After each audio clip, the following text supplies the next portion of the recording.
परमेश्वराच्या सानिध्यात राहावं असं जर वाटत असेल ना, तर नका करू खटपट, पहा माझा ग्रंथ नीट, तेणे सापडेल वाट सायुज्यतेची. माझी काया आणि वाणी गेली म्हणाल अंतःकरणी, परी मी आहे जगज्जीवनी निरंतर. माऊलींची ज्ञानेश्वरी म्हणजे साक्षात ज्ञानोबा आहेत. समर्थांचा दासबोध म्हणजे साक्षात समर्थच आहे. तुकोबांची गाथा जी आमचा माथा सुधरवते साक्षात तुकोबा आहेत. आम्हाला ज्ञानेश्वरी कळत नाही याचं कारण असं आहे, आईची भाषा लेकराला कळत नाही असं कधीच होत नाही. अडचण अशी आहे की आम्ही लेकरू व्हायला तयार नाही. आम्ही तेवढ्या निष्कलंक आणि निष्पाप मनाने संतांच्या वाङ्मयाकडे जात नाही. किती आम्ही ग्रंथांचा आदर करतो. मला असं नेहमी वाटतं, मी नेहमी बोलते की आमच्या सगळ्या जीवनातल्या प्रश्नांची उत्तरं जर कुठे मिळतील तर ती संत वाङ्मयात मिळतील, संतांच्या ग्रंथात मिळतील. म्हणून अक्षरांची पूजा करावी, अक्षरांची सेवा करावी. एकेका अक्षरात वसे माझा रमाकांत म्हटले तुकोबाराय. एकेका अक्षरात परतत्व आहे, परब्रह्म आहे. बरं, तुमचं माझं काव्य सकाळी पेपरमध्ये छापून आलं तर संध्याकाळी ते भेळवाल्याकडे जातं पुडी बांधायला. त्याचं तेवढंच आयुष्य असतं त्या कागदाचं, आमच्या काव्याचं, आमच्या प्रतिभेचं. पण संतांची प्रतिभा अशी विलक्षण होती की 750 वर्षानंतर सुद्धा आज ज्ञानोबांची एक तरी ओवी आमच्या वाचनात आली, आमच्या आचरणात आली तर आमचं जीवन उद्धरून टाकण्याचं सामर्थ्य त्या ओवीमध्ये आहे. नामदेवांनी वारंवार सांगितलं एकतरी ओवी अनुभवावी, एकतरी ओवी अनुभवावी. आम्ही पारायणाच्या पारायण करतो पण सगळं जातं ना निघून. तिचा अनुभव घ्यावा आणि आईचं आणि लेकराचं जे नातं आहे ना ते संतांचं आणि आपलं जुळावं, तर परमेश्वर आपल्याला प्राप्त होईल, तर परमेश्वराचं सानिध्य आपल्याला लाभेल. तुकोबराय म्हणतात की आयुष्याचा उद्धार व्हायचा असेल ना तर संत सहवास तुमच्या माझ्या अत्यंत निकट असला पाहिजे. आणि एकदा का संतांचा सहवास आम्हाला लाभला, संतांच्या चरणाची आसक्ती आम्हाला जडली, परिणाम काय होतो? अभंगाचं प्रथम चरण. संत चरण रज लागता सहज, संत चरण रज लागता सहज, संत चरण रज लागता सहज, संत चरण रज लागता सहज, संत चरण लागता सहज, संत चरण लागता सहज,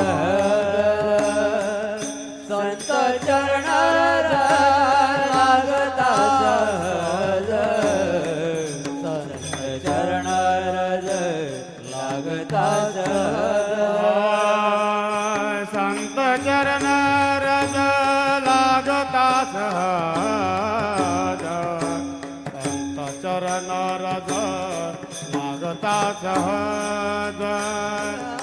संत चरण रज लागता सहज, संत चरण रज लागता सहज, संत चरण रज लागता सहज, संत चरण लागता सहज, संत चरण लागता सहज, संत चरण लागता सहज, संत चरण लागता सहज.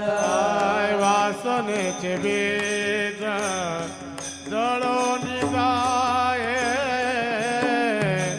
वासनेचे बीज जळून जाये, वासनेचे बीज जळून जाये, वासनेचे बीज जळून जाये, वासनेचे बीज जळून जाये, वासनेचे बीज जळून जाये. मग राम नामे उपजियावरे, मग राम रामे उपजियावरे, मग राम नामे उपजियावरे, मग राम नामे उपजियावरे. वासनेचे बीज जळून जाये,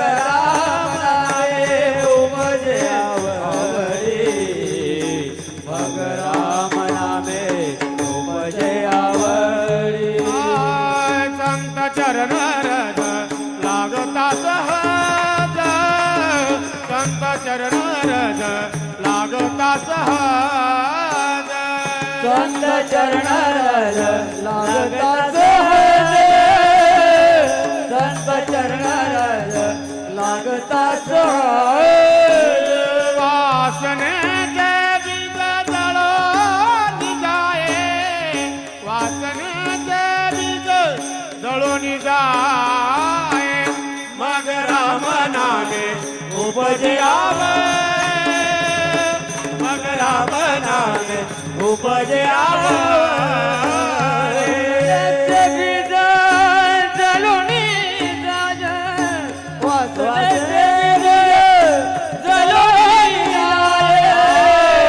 मग राम नामे उपजे मग राम नामे उपजे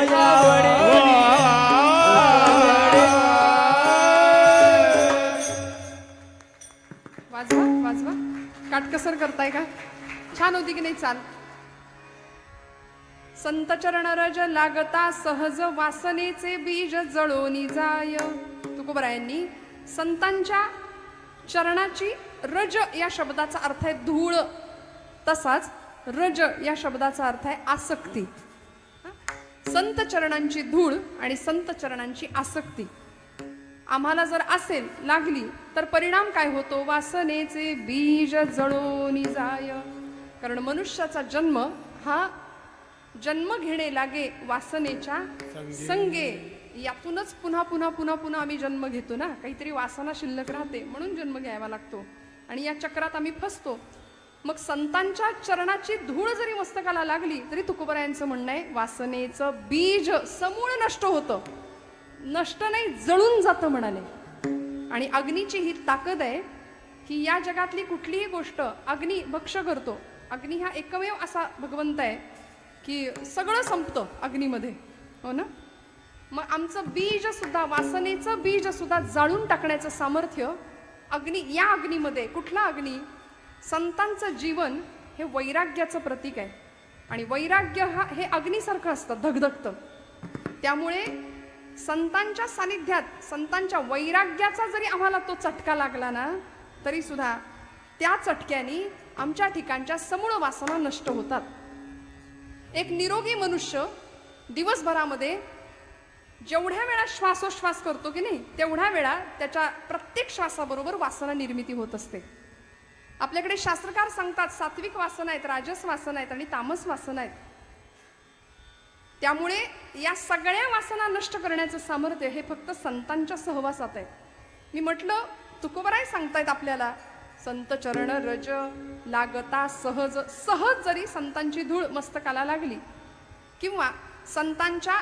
चरणाचा इथे आ हा शब्द अनुस्यूत आहे बरं संत चरण नाही संत आचरण संतांचं आचरण सुद्धा आम्हाला बघावं लागेल संतांचं बोलणं वागणं आचरण काय सेवन करतात उत्तम सेवना शीतळ कंठासी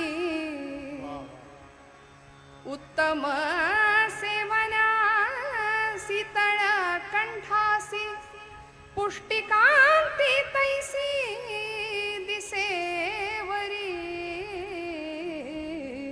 ऐसी यांचा संग देई नारायणा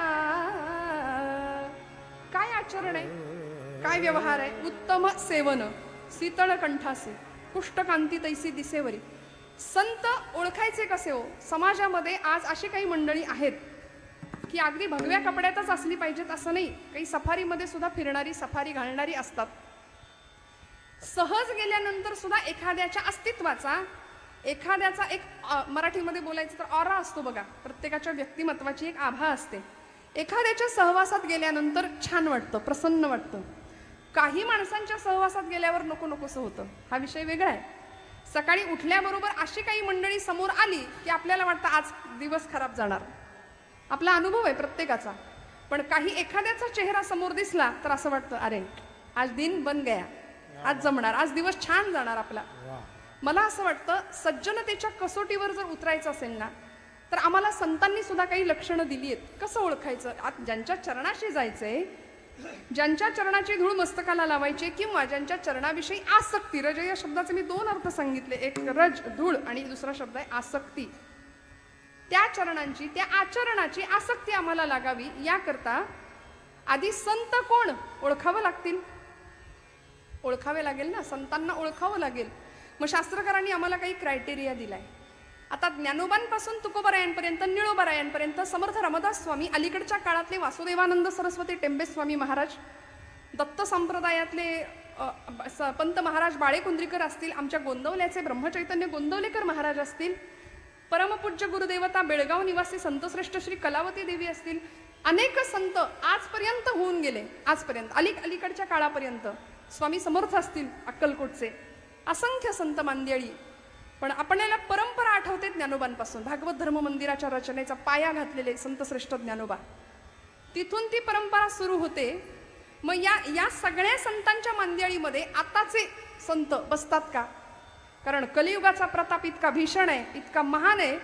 माझं नाही, तुकोबरायांचंच म्हणणं आहे, ऐसे संत झाले कली, ऐसे संत झाले कली, ऐसे संत झाले कली, हो ऐसे संत झाले कली, ऐसे संत झाले कली, ऐसे संत झाले कली, ऐसे संत झाले कली, ऐसे संत झाले कली.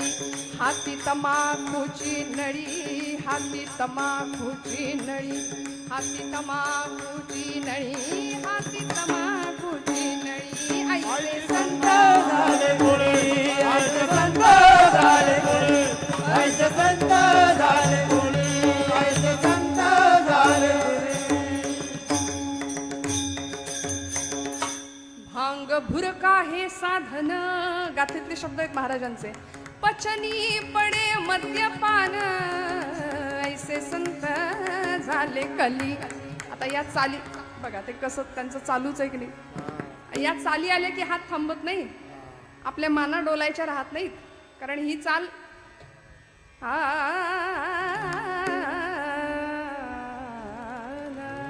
ऐसे संत हो संत, ही चाल खरं तर कीर्तनातलीच आहे, ती त्यांनी चोरली.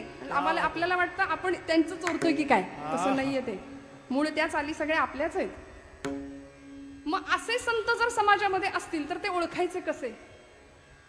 महाराज म्हणाले, संन्यासाचे सोंग संपादिता चांग, परिवैराग्याचे अंग आणिता नये. फक्त रुद्राक्षांच्या माळा, भस्माचे पट्टे ओढलेत, मस्त मोठा गोपीचंदनाचा टिळा लावलाय, एवढ्यानी संत ओळखता येईल का? त्यांच्या चरणाजवळ जावंसं तर वाटलं पाहिजे. महाराज म्हणतात, संत चरण रज लागता सहज. मी तर म्हणते, संतांचा कृपा कटाक्ष, नुसती नजर जरी पडली ना तरी जीवन उद्धरून जातं, तरी जीवन उद्धरून जातं. अशी काही मंडळी असतात की फक्त कृपेचा एक कटाक्ष, एक नजरेचा कटाक्ष आम्हाला आशीर्वाद देऊन जातो. अशी बरीच मंडळी आहे. मग त्यांना ओळखायचं कसं? मनोबोधातली एक श्लोक आहे, नवे चेटकी चाळकू द्रव्य भोंदू, नवे निंदकू मत्सरू भक्ती मंदू, नव्हे उन्मत्तू व्यसनी संग बाधू, जगी ज्ञानिया तोची साधू अगाधू. शास्त्रकारांनी आम्हाला एक काही लक्षणं सांगितली, संत ओळखायचे कसे. बघा, सहन केलं ते संत आहेत. मी म्हटलं ना, तुका म्हणे तोची संत सोशी जगाचे आघाद. माऊलींनी काय केलं? सहन केलं ना हो, खूप सहन केलं. जगाकडून होणारा सगळा अपमान, सगळा अवमान, सगळा अवहेलना, सगळी अवहेलना, सगळं सहन केलं. विश्वाचे आर्त माझ्या मनी प्रकाशले, अवघेची झाले देह ब्रह्म. विश्वाचे आर्त माझ्या मनी प्रकाश. 16 वर्षाच्या लेकराच्या हृदयात सगळ्या जगाचं दुःख सामावून घेतलं ज्ञानोबांनी. जगाने फक्त अपमान केला. संन्यासाच्या पोरांनो, तुम्हाला जगण्याचा हक्क नाही, गोडाधोडाचं खाण्याचा तुमचा अधिकार नाही, तुमची पात्रता नाही. अरे जगता कशाला, मरून जा ना. या परिस्थितीपर्यंत, या अवस्थेपर्यंत छळलं. पण तरी सुद्धा हे सगळं दुःख सहन केलं आणि मग पसायदानाच्या रूपाने जगाकडं विश्वात्मक भगवंताकडं मागणं मागतात. सगळं सहन केलं आणि त्या ज्ञानोबांच्या पावलावर पाऊल ठेवून चालणारे पुढचे सगळे संत. मग या सगळ्या संतांकडे जर आपण पाहिलं ना तर जीवनचरित्र असं उजळून गेलेलं आहे की दीपस्तंभासारखं असं आयुष्य तयार झालं की दुसऱ्यांना मार्गदर्शन करणार आहे. दुसऱ्यांना मार्गदर्शक अशी संतांची चरित्र ठरली. आपण माऊलींचं चरित्र जाणतो, तुकोबांचं चरित्र जाणतो. तुकोबांच्या चरित्रामध्ये ज्यांचा अभंग आहे, काय होतं मला सांगा ना. एक काळ असा होता, प्रचंड श्रीमंती होती महाराजांची, पण असं डोळ्यासमोर दारिद्र्य आलं. महाराज म्हणतात, बरे झाले देवा निघाले दिवाळे, बरी या दुष्काळे पीडा केली. जे आहे ते स्वीकारलं, तक्रार नाही केली. तक्रार तुम्ही आम्ही करतो. संत वृत्ती कशी ओळखायची हो? किती सुंदर मार्गदर्शन केलं बघा ना तुम्ही. आपण आपल्या जीवनाकडून खूप तक्रारी करतो. कीर्तनाकडून सुद्धा आपल्या खूप अपेक्षा असतात. कीर्तनकाराकडून सुद्धा खूप हसवलं की आपल्याला वाटतं कालचं कीर्तन छान होतं. भरपूर हसायला मिळालं की आपला समज असतो कीर्तन जमलं, छान होतं कीर्तन. कारण शास्त्र, वेदांत, तत्वज्ञान, धर्माविषयी काही बोलायला गेलं तर आपल्याला असं वाटतं याचा आणि आपला काही संबंधच नाही.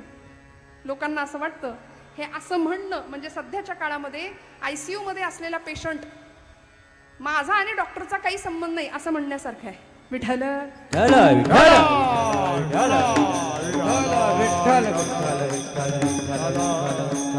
मला सांगा ना, आता नाही केली धर्माची चर्चा तर कधी करायची? आता नाही कीर्तनामध्ये संतांचा गुणगौरव केला तर कधी करायचा? फक्त 2 तास मनोरंजन आणि टाइमपास असेल तर आयुष्याचा विनोद व्हायला वेळ नाही लागणार. तिकडं बांगलादेश पेटलाय, ती वेळ आपल्यावर यायला वेळ नाही लागणार. आपलं कसं असतं, कुणाच्या घेण्यात नाही, कुणाच्या देण्यात नाही. आम्ही बाबा कुणाच्या घेण्यात नसतो, देण्यात नसतो. आम्ही आमचं आयुष्य, आमचं 2-3 टाइमचं गिळायला मिळालं आम्हाला. आमचा प्रपंच, आमची पोरं बाळं मस्त आमचं. आणि हे आम्ही 4 चौघात मोठेपणा मिरवून बोलतो. आम्ही कोणाच्या घेण्यात नसतो, देण्यात नसतो. तिकडे जगाला समाजाचं वाटोळं का होईना हे आम्ही अभिमानानं सांगतो. आणि ही मोठी दुर्दैवाची बाब आहे. आम्ही कुणाच्या घेण्यात नाही, देण्यात नाही असं म्हणणं हे सगळ्यात मूर्खपणाचं लक्षण आहे. आता घेण्या देण्यात असलं पाहिजे. आता समूहाने राहण्याची फार मोठी गरज आहे, प्रचंड मोठी गरज आहे. आम्ही नाही एकत्र आलो. संतांनी आम्हाला हेच तर शिकवलं ना वेळोवेळी. काय गरज होती ज्ञानोबांना सगळ्यांसाठी मागणं मागायची? स्वतःपुरतं मागता आलं असतं. संजीवन तत्वाचा स्पर्श स्वतःच्या जीवनाला करून घेतला माऊलींनी, स्वतःचाच उद्धार करता आला असता. पण जे खळांची व्यंकटी सांडो, दुष्टांचा सुद्धा दुष्टपणा जाऊ दे असं दिव्य मागणं का मागितलं असेल?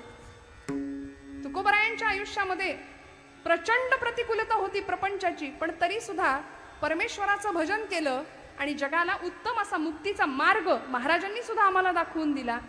आमचं असं होतं की आम्हाला इतरांसाठी काही करायची इच्छा होत नाही. आम्ही आमच्याच आयुष्याकडून एवढ्या तक्रारी करतो.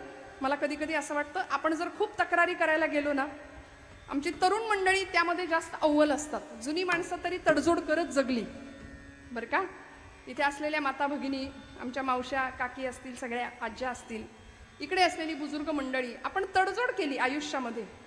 आताची तरुण पिढीत ज्याला आपण ऍडजस्टमेंट म्हणतो मराठीत, ती करायला तयार नाहीये, कुठल्याच बाबतीत करायला तयार नाही.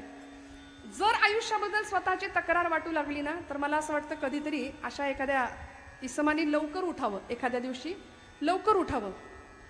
कारण आम्ही सगळे सूर्यवंशी आहे. आता आम्हाला तो ब्रह्ममुहूर्त, ते 2:30चा प्रहर आणि सकाळचा पहिला प्रहर काही कळत नाही, काही माहिती नसतं. बरं, कीर्तनकार हा प्राणी तर निशाचर प्राण्यांमध्येच आता मोडतोय, आहे की नाही? त्यामुळे सकाळ पहाट वगैरे आपण कधी पाहणार? मग अशा वेळी पहाटे उठावं एखाद्या दिवशी. आणि काय सांगते ऐका, रस्त्याने चालायला जावं. काही मंडळी तुम्हाला रस्त्याने चालताना दिसतील, जॉगिंगसाठी, वॉकिंगसाठी नाही का निघालेली. त्यातल्या एखाद्या माणसाला विचारायचं, तुम्ही का पळताय? सगळं जगच पळतंय ना. खरं तर आम्ही सुद्धा पळतोच आहोत, पण आमच्या तक्रारी जर कमी व्हायच्या असतील ना तर त्या एका माणसाला, पळणाऱ्या माणसाला विचारावं, तुम्ही का पळताय, तुम्ही जॉगिंग का करताय? तिकडून उत्तर मिळेल, पोट कमी करण्याकरता. बरोबर आहे ना? आपण करता ना व्यायाम? ती व्यक्ती म्हणेल पोट कमी करण्याकरता, सगळे फॅट्स वाढलेत म्हणाले, फॅट्स कमी करण्याकरता. मला असं वाटतं जगातली निम्म्यापेक्षा जास्त मंडळी पोट कमी करण्याकरता पळतायत आणि निम्म्यापेक्षा जास्त मंडळी तेच पोट कसं भरायचं या विवंचनेत पळतायत, या विवंचनेत धडपडतायत. जगातली निम्म्यापेक्षा जास्त मंडळी अति खाल्ल्यानं मरतायत आणि निम्म्यापेक्षा जास्त मंडळी खायलाच मिळत नाही म्हणून मरतायत कुपोषित होऊन. इतकी तफावत आहे, इतका भेद आहे. आणि आपण इतरांच्या विषयी बोलायला लागलो ना की असे अगदी चेवात असतो सोशल मीडियावरती वगैरे, पण स्वतःविषयी काही बोलायचं झालं की आपण मूग गिळून गप्प बसतो. आम्ही कुणाच्या घेण्यात नाही, आम्ही कुणाच्या देण्यात नाही. मला असं वाटतं तिथून थेट एखाद्या मंदिरात जावं. मंदिरामध्ये असं दृश्य दिसेल, असं चित्र दिसेल की त्या मंदिराच्या बाहेर काही भिकारी असे बसलेले असतील, हातामध्ये कटोरं घेऊन भीक मागत असतात. त्यांना पाहावं, थेट देवाकडे जावं. तिथेही एखादा श्रीमंतातला श्रीमंत व्यक्ती देवापुढं भीकच मागत असतो.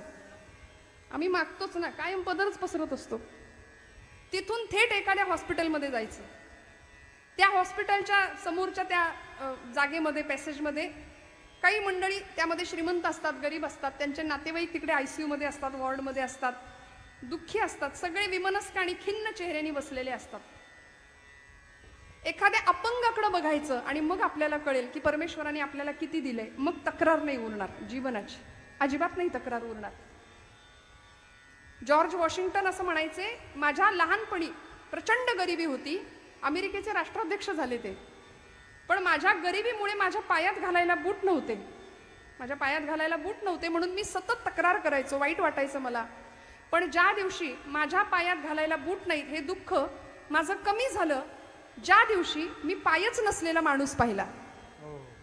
ज्याला पायच नाहीत असा माणूस दिसल्यानंतर बुटाचं काय घेऊन बसला हो. किती अव्यंग दिलंय. का तक्रारी आम्ही करतो? म्हणून संतांच्या चरणाशी जायचं. कारण संतांनी प्रतिकूलतेला सुद्धा अनुकूल परमार्थाकडे लावलं. आणि ब्रह्मचैतन्य आपले गोंदवल्याचे महाराज म्हणतात, प्रपंच जितका प्रतिकूल असतो ना तितका तुमचा परमार्थ अनुकूल व्हायला मदत होते. विठ्ठल विठ्ठल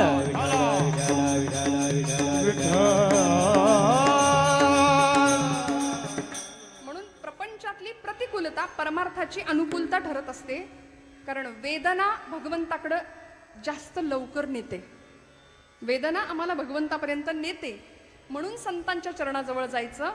आमच्या ठिकाणच्या वासना समूळ नष्ट होतात. इच्छा, आसक्ती, विकार हे सगळं नष्ट करण्याचं सामर्थ्य फक्त संतांच्या सहवासात आहे. मी सांगत होते संतांना ओळखायचं कसं. शास्त्रकार म्हणाले, गर्वन्नो न निंदती परान्नो भाषते निष्ठुरम उक्तं केनचिदः प्रियञ्च सहते क्रोधञ्च नालम्बते श्रुत्वा काव्यमलक्षणं परकृतं संतिष्ठते मूकवत् दोषाच्छादयते स्वयं न कुरुते एतत् सतां लक्षणं विठ्ठल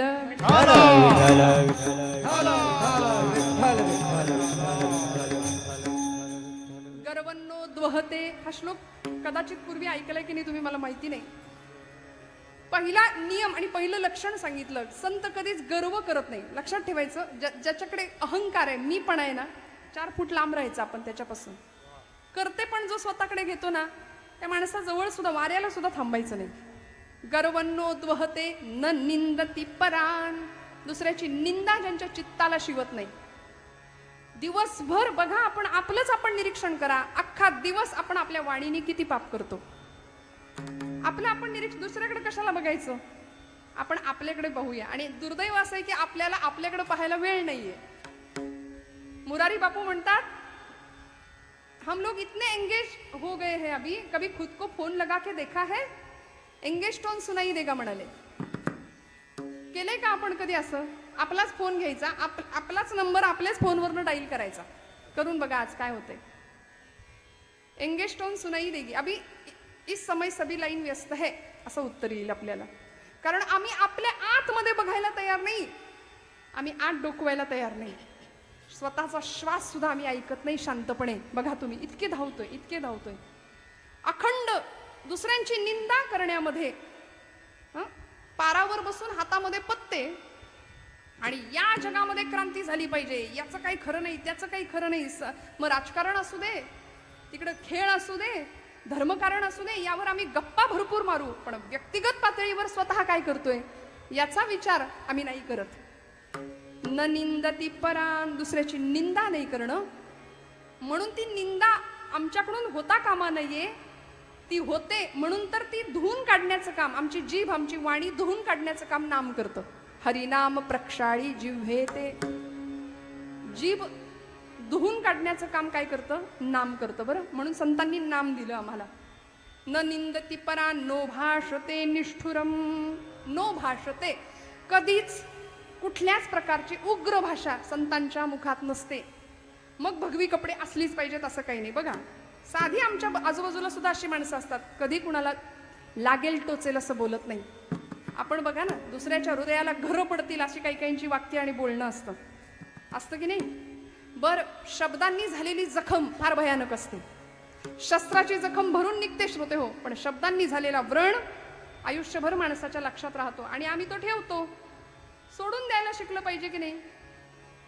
25 वर्षापूर्वी माझ्या पोरीच्या अमुकाच्या लग्नामध्ये मी गेले, मला हलकी साडी नेसवली, काय 250 रुपयाची. आता माझ्या पोराच्या लग्नात मी बघते तिचं कसं. आता हे आम्ही करतो की नाही? खरं सांगा महिला वर्ग, आहे की नाही?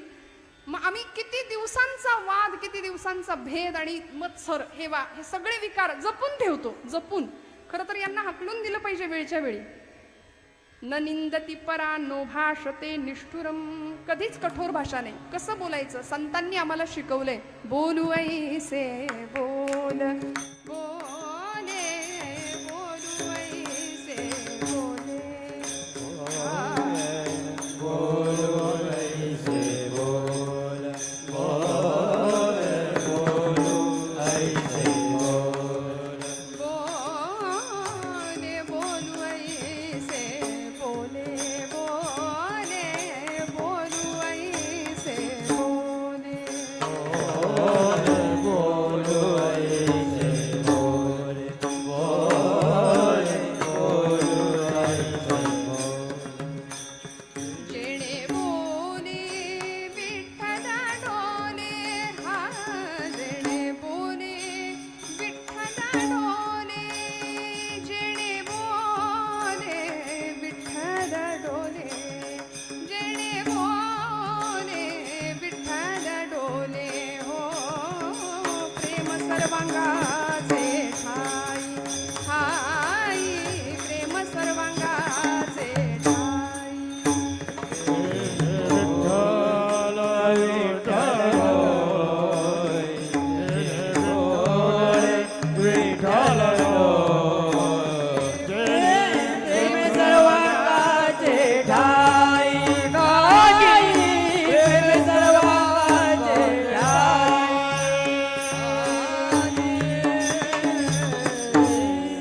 कसं बोलायचं? आमच्या बोलण्यामुळे दुसऱ्याच्या हृदयातला विठ्ठल डोलला पाहिजे.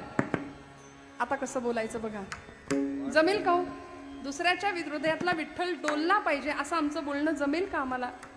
संध्याकाळ झाली, इकडून यायला उशीर झाला, इथं केल्याची किंमत नाही, खाल्ल्याची किंमत नाही, गिळा. आता जेवा म्हणण्यामध्ये आणि गिळा म्हणण्यामध्ये फरक आहे की नाही? पण आम्ही काय उच्चारतो शब्द? आता आपलं आपण बघा, आहे की नाही? गिळा एकदाशी. इतकं गोड बोलावं. संतांनी आम्हाला सगळी आचारसंहिता दिली आहे. बोलू ऐसे बोले, जेणे बोले विठ्ठल डोले, नो भाषते निष्ठुरम. उक्तं केनचिदः प्रियंच सहते, क्रोधंच नालंबते. कुणी काहीही बोललं, अप्रिय बोललं, 4 शिव्या जरी घातल्या ना तरी संत प्रतिक्रिया देत नाहीत म्हणाले. क्रोधंच नालंबते, रागवायचं नाही. आता असं जरी संतांचं लक्षण असलं तरी एकेकाळी समर्थ रामदास स्वामी सांगतात, उद्धटासी उद्धट. कारण हा काळ असा आहे की जर आम्हाला महात्म्यांचं तत्वज्ञान फार आमच्या कानी कपाळी ओरडून इतकं गळी उतरवलंय ना शालेय अवस्थेपासून, आपल्याला एका गालात कुणी मारली तर दुसरा गाल आपण पुढे करावा असं आपल्याला लहानपणापासून शिकवलंय. पण असं नाहीये आणि आता असं करून जमत नाही. इतकी भयान भीषण परिस्थिती आजूबाजूला आहे ना, तर आम्हाला सर्वतोपरी सज्ज, शस्त्रांनी, अस्त्रांनी, शास्त्रांनी सर्वतोपरी सज्ज राहिलं पाहिजे. काळ असा विलक्षण भीषण आहे. आज एका महिलेवर जर अत्याचार झाला तर आपला जीव कासावीस होतो की नाही? त्रास होतो आपल्याला. काही वर्षांपूर्वी फाळणीच्या वेळी शेकडो 20,000 हिंदू महिला असा अनन्वित अत्याचार करून हिंदू महिलांवर एकाच वेळी असे अत्याचार होत होते. देहाचे तुकडे करून ती प्रेत तुकड्यांनी ट्रेनच्या ट्रेन भरून भारतामध्ये पाठवली होती. हिंदू माणसांची अशा कत्तली झाल्या होत्या. आणि आज इतक्या वर्षानंतर पुन्हा एकदा बांगलादेशमध्ये तीच परिस्थिती आपण पाहतोय. आज हिंदुस्थानामध्ये हिंदू धर्माची परिस्थिती जर काय असं पाहायला गेलं तर मला असं वाटतं 22 जानेवारीला राम सिंहासनावर प्रतिष्ठित झाले आपल्याकडे. काय घडलं, काय मोठा परिणाम झाला हो रामांच्या प्रतिष्ठापनेनंतर. सगळी माणसं सावध झाली की जी बेसावध आहोत आम्ही असं दाखवत होती, पण ती खऱ्या अर्थी सावध झाली. 500 वर्षांचा वनवास भगवंतांनी संपवून भगवंत सिंहासनावर प्रतिष्ठित झाले. पण 500 वर्षामध्ये जातीपातीत विभागलेला हिंदू समाज एकत्र यायला तयार नाहीये अजूनही. 30 कोटी मुसलमान एकत्र आले मात्र. इतकी भयान भीषण परिस्थिती झाली आहे. आजूबाजूला आपण आपल्या पुढच्या भवितव्याचा विचार करूया. पुढचा काळ 2047 साल सगळा हिंदुस्थान हिरवा बनवण्याची जर ती त्यांची तयारी चालू असेल तर आपण सनातनी वैदिक धर्माचे आहोत. आपण जातीपातीत का वाटायचं, का विभागायचं याचा विचार बारकाईने करूया. आज जर आपण शांततेमध्ये विचार न करता धर्माचं शिक्षण घरातल्या मुलांना आपण नाही देऊ शकलो तर आमच्यासारखे नतदृष्ट आणि दुर्दैवी आम्ही आहोत. कारण आमच्या भविष्यकालीन पिढ्यांचा प्रचंड भविष्य आम्ही धोक्यात घालतोय. रक्ताचे पाट वाहतील श्रोते हो, इतकी भयानक परिस्थिती होईल. रात्री कधी गळे चिरून नेतील ही मंडळी आम्हाला कळणार नाही. इतकी भयान भीषण परिस्थिती निर्माण होण्याची शक्यता असताना आपण जर निवांत राहिलो, कोणाच्या घेण्यात नाही देण्यात नाही, याकरता हे उत्सव, हे सोहळे झाले पाहिजेत. वारंवार नामघोष झाला पाहिजे. हिंदू धर्माचा आचार विचार सांभाळला गेला पाहिजे. तरच आम्ही भक्त म्हणून घेण्यात सिद्ध होऊ. आता अशी परिस्थिती आहे. तुकोबरायांनी आम्हाला सांगितलं, विंचू देव्हाऱ्याशी आला, देवपूजा नावडे त्याला, तेथे पैजाराचे काम, अधमाशी तो अधम. शिवपिंडीवरती जर विंचू बसलाय तर तिथे त्याला दुधाचा अभिषेक नाही करायचा, तिथे पैजाराचंच काम आहे. तुकोबरायांसारख्या संतांनी आम्हाला जर हे वारंवार समजावून कानी कपाडी ओरडून सांगितलं असेल तर आता संतांचं आचरण करण्याची आमची गरज आहे. नको त्यांच्या मागे न लागता संत काय सांगतं, संत वाङ्मय काय सांगतं त्यानुसार आचरण असावं. उक्तं केनचिदः प्रियञ्च सहते क्रोधञ्च नालंबते, श्रुत्वा काव्यमलक्षणं परकृतं संतिष्ठते, मुकवत दोषांच्छादयते स्वयं न कुरुते एतत्सतां लक्षणं. संतांची लक्षणं आम्हाला सांगितली. मग आता एवढं सगळं जर संत आम्हाला देतायत, काय करतात संत? आमची जीवनाकडे बघण्याची दृष्टी बदलून टाकतात. संत सृष्टीत नाही बदल करत. मी उदाहरणांनी पटवून देते आपल्याला. संत सृष्टीत बदल नाही करत, आहे ती परिस्थिती नाही बदलू शकत. संत जीवनाकडे बघण्याचा दृष्टिकोन आम्हाला देतात. कबीरांकडं एक गृहस्थ गेला बरं का. आपण जागे आहेत ना सगळे? नक्की. विठ्ठल विठ्ठल विठ्ठल विठ्ठल कबीर महाराजांकडे एक प्रपंच करणारा एक गृहस्थ गेला आणि महाराजांना म्हणाला, महाराज वैतागलो म्हणाले प्रपंचाला. आपण कसे वैतागलेलो असतो?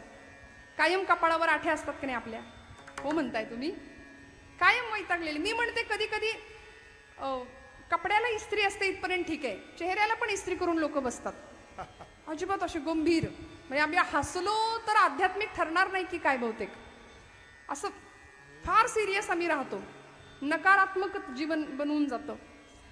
वैतागला, प्रपंचाला व्यापला, कटकट झाली आणि कबीरांना म्हणाला, महाराज सोडवा म्हणाला मला या कटकटीतून.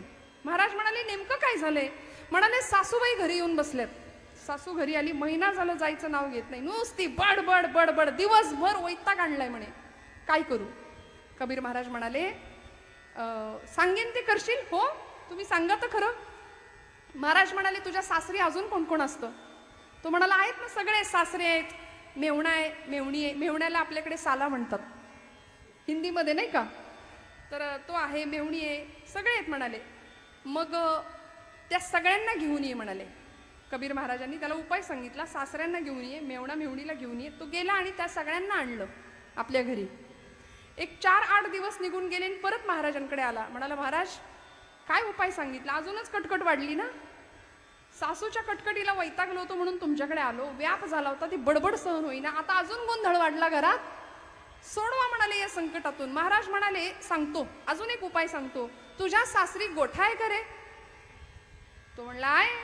मग गोठ्यात आहेत का गाई गुरं? सगळे आहेत म्हणाले, शेळ्या आहेत, कोंबड्या पण आहेत. सगळ्यांना घेऊन ये. सगळ्यांना आणायला लावलं. सगळ्यांना घेऊन आला. 10 दिवस गेले आणि असा वैतागून त्रस्त होऊन आला. म्हणला, महाराज तुम्हीच एक कटकट आहे माझ्यासाठी. मी माझ्या कटकटीतनं सोडवा म्हणून मी तुमच्याकडे आलो ना, आणि मला असला उपाय सांगितला, काही करून यातनं मला सोडवा, दुसरा एखादा उपाय सांगा. कबीर महाराज म्हणाले, करशील? शेवटचा उपाय सांगा म्हणाले. आता सांगतो. आता हे सगळ्यांना तू घेऊन आलायस ना, त्या सगळ्यांना परत सासरी तुझ्या सोडून ये म्हणाले. सासूबाई फक्त घरी राहू देत, सगळ्यांना सोडून ये. झालं. मेवणा मेवणी सासरा आणि गोठ्यातली जी काही जनावरं आणली होती सगळ्यांना सोडून आला. 10 दिवस शांत घरामध्ये. 10व्या दिवशी महाराजांकडे आला. चेहरा प्रसन्न आहे. म्हणाला, महाराज एकदम आनंदात आहे, एकदम सुखात आहे. महाराज म्हणाले, का? सासू आहे ना म्हणे घरी. मग आता नाही, ती कटकट परवडली, पण नंतरची वाढलेली कटकट परवडली नाही. मला सांगायचंय, संत आमच्या सृष्टीत नाही, आमच्या दृष्टीत बदल करतात. विठ्ठल विठ्ठल विठ्ठल विठ्ठल विठ्ठल.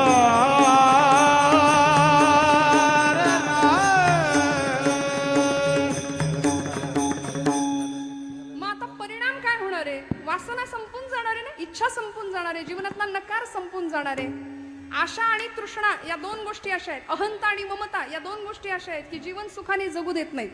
मी माझं मी माझं मी माझं, प्रचंड हव्यास, अनेक गोष्टींचा हव्यास. हे हवं, ते हवं, ते हवं, ते हवं. मी म्हणते ना, मी नेहमी अशा बांधावर आम्ही उभे राहतो आणि मग येणाऱ्या पाहुण्याला म्हणतो, तो डोंगर दिसतोय तिथपर्यंत सगळं माझं आहे, सगळं माझं आहे. ती धरणी माता हसते आपल्यावरती, म्हणते याचा पणजा सुद्धा असाच म्हणायचा, आजा गेला पणजा गेला बाप मसणा गेला, देखत देखत नातू पण तोही तैसा झाला. सगळे त्याच मार्गाने गेलेत आणि हाही याच भ्रमात आहे की हे सगळं माझं आहे. सगळ्या वासना संपतात, आपण निर्लेप होतो. निर्लेप, निरासक्त जीवन जगण्याची इच्छा निर्माण होते. आणि मग त्यानंतर परिणाम काय होतो? दुसरं चरण. मग राम नामे उपजे आवडी, मग राम नामे उपजे आवडी, मग राम नामे उपजे आवडी, मग राम नामे उपजे आवडी, मग राम नामे उपजे आवडी, मग राम नामे उपजे आवडी, मग राम नामे उपजे आवडी, मग राम नामे उपजे आवडी. सुख घडघडी वाढू लागे, सुख घडघडी सुख घडघडी वाढू लागे,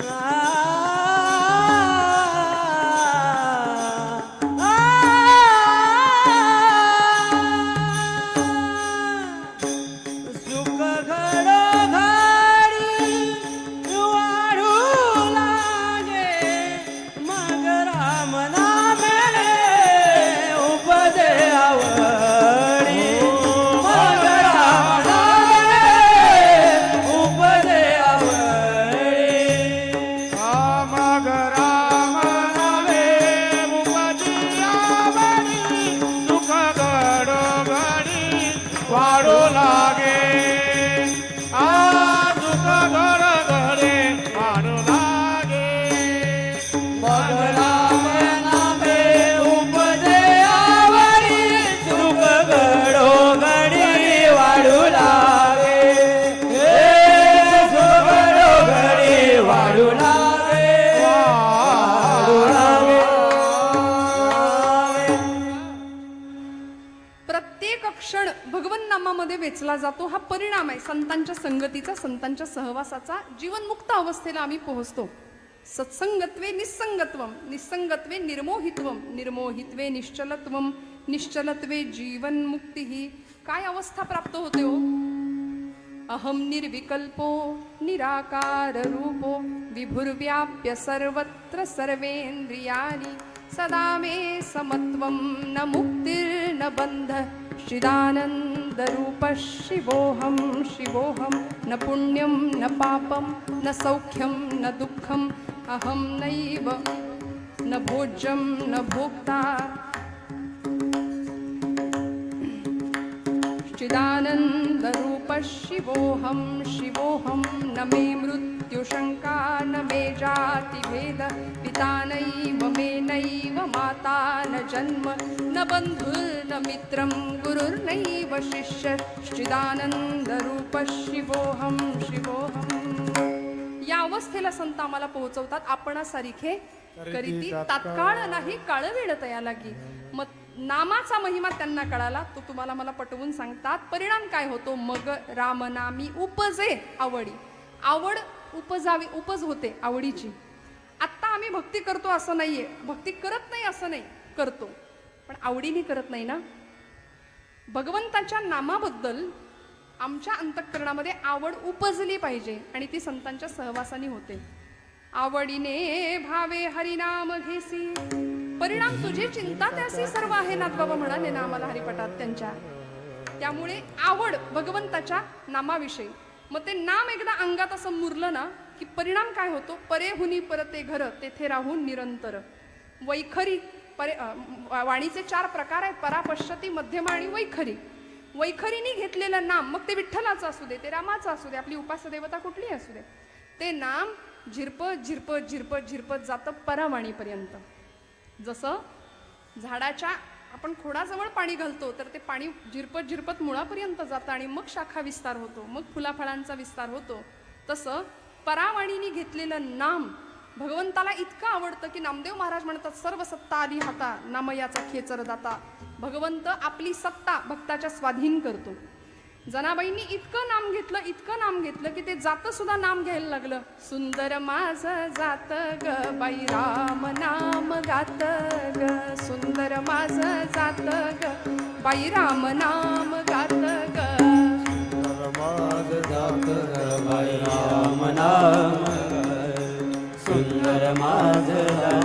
बाई राम नाम गात. महिला वर्ग आवडतात ना आपल्याला ओव्या. आपण